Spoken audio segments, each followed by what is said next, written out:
They cornered her in the dimly lit dormitory, their faces shadowed but their intent clear. Adaisy's heart pounded as Uju stepped forward, her voice dripping with menace. You don't say no to the Ezinwani Adaisy. You belong to us now.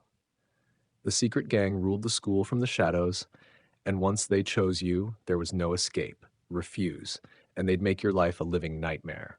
Accept, and you'd be dragged into their dangerous world of rituals and forbidden meetings. But Ades wasn't like the others. They saw something in her, something they wanted, and they wouldn't take no for an answer. Now, with whispers of dark secrets and threats lurking around every corner, Adaeze must make an impossible choice, join them or risk everything, even her life, to stay free. Umuahia is a lively town in southeastern Nigeria, full of buzzing markets, green hills, and friendly faces. It's the kind of place where everyone knows each other, and the days pass by with a rhythm of their own. In the heart of Umuahia, nestled among the hustle and bustle of the town, stood Federal Government Girls College Ameeze, a prestigious boarding school known for its discipline and academic excellence. The school's motto, Discipline and Excellence, was proudly displayed on the main gate, welcoming all who entered. It was a place where girls from all walks of life came to learn, grow, and prepare for the future. However, within the school's walls, there was more than just academic work. There was the pulse of adolescence, the struggle between obedience and rebellion, and the choices that would shape their lives. In 2003, Adaeze Nwokolo was a shy and quiet girl in SS1. She had come from a humble family with parents who worked tirelessly as traders at Ariaria Market in Aba. Adaeze had been sent to FGGC Amaeze in the hopes of getting a solid education and gaining the discipline that her parents believed would guide her to success in life. She wasn't sure of the kind of woman she would become, but she hoped she would make her parents proud. Adaeze's life at home had always been simple. Her parents, Mr. and Mrs. Nwokolo, were hardworking traders who worked long hours in the busy market of Ariaria in Aba. The Nwokolos didn't have much, but they made sure their children had everything they needed. When Adaeze had passed her entrance exams to FGGC Amaeze, her parents had been overjoyed. They saw it as a chance for Adaeze to break free from the limitations of their modest life and become something more. At the school, Adaeze was a quiet girl who kept to herself. She was more interested in reading books or praying than hanging out with the other girls.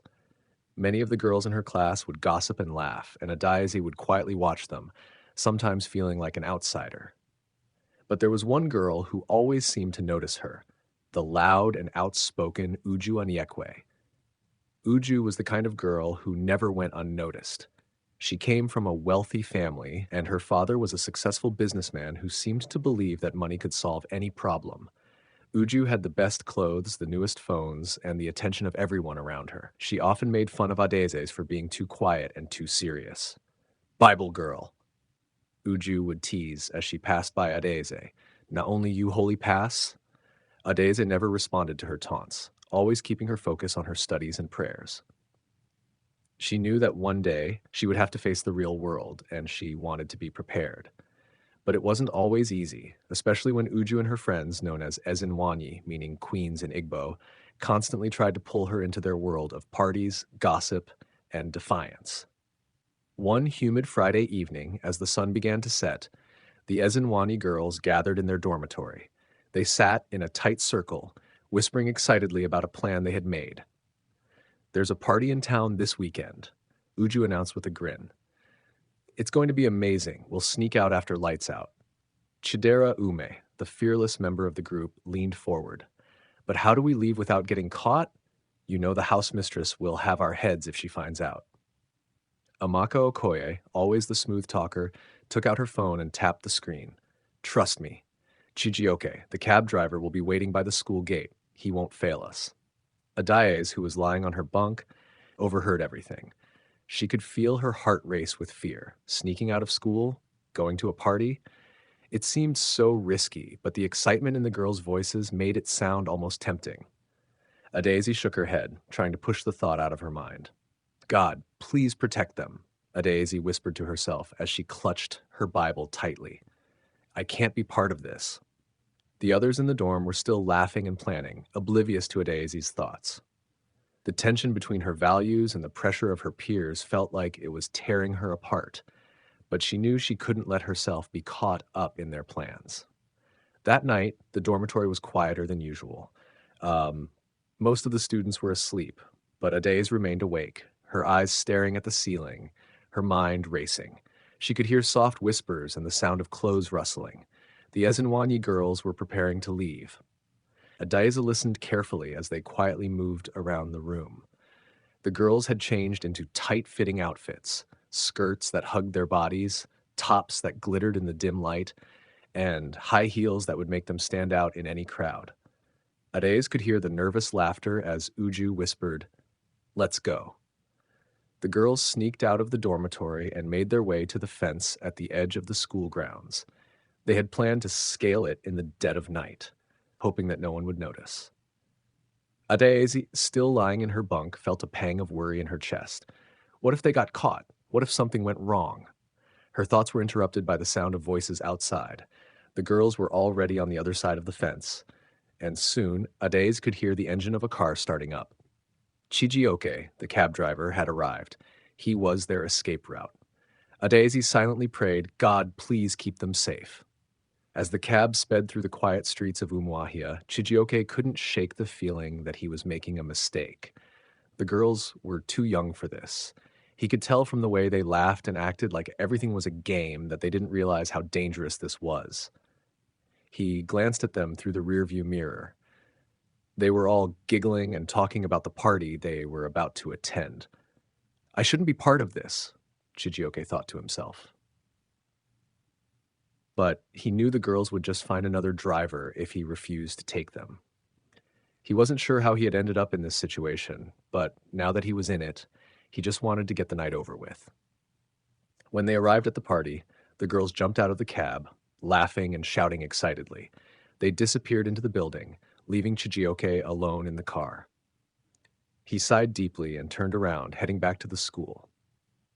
Back at the school, Mrs. Okonkwo, the house mistress, was already awake when she received a call from Chijioke. He had reported the girls' actions. "What?" Mrs. Okonkwo exclaimed in shock. "I knew they were trouble, but this." Without wasting a moment, she woke up the school prefects and ordered them to check the dormitories. Adaize heard the sounds of rushing feet as the prefects went from room to room, shining their flashlights into the faces of the startled girls. It didn't take long for the missing names to be called: Uju Aniekwe, Amaka Okoye, Ngozi Ezeani, and Chidera Ume. Adaize's heart skipped a beat when she heard their names. She knew they had gone to the party, but she hadn't expected it to end like this. She pulled her blanket tighter around her, praying again for her friends. Mrs. Okonkwo and the prefects quickly organized a search. "We will catch them when they return," Mrs. Okonkwo said, her voice cold and determined. By dawn, the girls had returned, stumbling back over the fence, exhausted and guilty. They had spent the night dancing and partying, but now all the fun was gone. As they reached the school gates, they were caught. Mrs. Okonkwo and the prefects were waiting for them. "You are not getting away this time," Mrs. Okonkwo said sternly. "Follow me." The girls, their clothes messy and their faces tired, were marched to the principal's office, where the consequences of their actions awaited. Adaize watched from her window, feeling both pity and relief. She was grateful she hadn't followed them, but also sad for her friends. The next day, the whole school gathered for an emergency assembly. Adaize stood with the rest of the students, her heart heavy with the knowledge of what was about to happen. The girls were called to the front, their heads bowed in shame. Uju's mother, Mrs. Anikwe, stormed forward and slapped her daughter across the face. "You have shamed this family," she screamed, her voice filled with rage. Ngozi's mother, Mrs. Eziani, collapsed to her knees, crying. "After everything I've done for you, this is how you repay me?" she wailed. Dr. Agu, the principal, addressed the entire school. "These girls have broken the rules of this institution, and as such, they will face the consequences of their actions. Let this serve as a lesson to all of us." Adaize stood in the back of the hall, silently observing the events unfold. She couldn't help but feel a deep sense of sadness for her friends. They had been so careless and had thought nothing of the consequences. The punishment was harsh, but it was also a wake-up call. Adaeze couldn't help but think about her future, about how she had chosen a different path, one of discipline and self-respect. Even though she had felt tempted by their plans, she knew she had made the right choice. From that day forward, Adaeze remained focused on her studies. She found solace in her books, in the quiet corners of the school where she could reflect and prepare for the future. The world outside was full of distractions, but Adaeze was determined to stay on track. She would not be swayed by the temptations that had led her peers astray. As for Uju, Chidera, and the others, their lives at FGGC Amaze would never be the same, but they too would eventually learn, in their own way, that there were consequences to every choice they made.